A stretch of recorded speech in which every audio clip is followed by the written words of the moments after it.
વડોદરાને વધુ international match ફાળવવા સાંસદે રજૂઆત કરી। સાંસદ હેમાંગ જોશી આઈસીસી ચેરમેન જય શાહને રજૂઆત કરશે। કોટંબીમાં નવા સ્ટેડિયમમાં મેચ ફાળવવા બદલ સાંસદે આભાર માન્યો। ભારતની જીત થતા સાંસદે સ્ટેડિયમને ભારત માટે શુકનિયાળ ગણાવ્યું। વડોદરામાં કોટંબી સ્ટેડિયમ ખાતે ભારત અને ન્યૂઝીલેન્ડ મેચની અંદર ભારતની જીત થતા સાંસદ હેમાંગ જોશીએ ખુશી વ્યક્ત કરી। આ સાથે જ વડોદરાને વધુ આંતરરાષ્ટ્રીય મેચ ફાળવવામાં આવે તેવી રજૂઆત પણ તેઓ દ્વારા આઈસીસી ચેરમેન જય શાહને કરવામાં આવશે। નવા સ્ટેડિયમમાં વધુ મેચ ફાળવવા બદલ આભાર પણ માન્યો।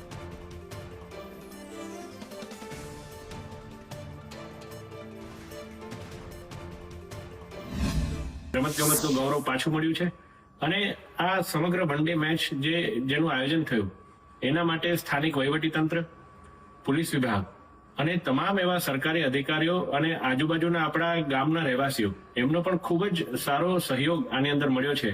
ત્યારે એ તમામનો પણ હું આભાર અને અભિનંદન પાઠવું છું અને આવનારા દિવસોમાં વધારેમાં વધારે વડોદરાને મેચીસ મળે, ઇન્ટરનેશનલ મેચ મળે એ માટે હું બીસીસીઆઈના આપણા સેક્રેટરી શ્રી જયભાઈ શાહ કે જેમણે પ્રોએક્ટિવલી વડોદરાને આપણી વન ડે મેચ અપાવી અને વડોદરાને પોતાનું ગૌરવ પાછું અપાવ્યું છે, ત્યારે વધુમાં વધુ મેચ મળે એ માટે એમનો પહેલા તો આભાર પણ માનું છું અને એમને વિનંતી પણ કરું છું।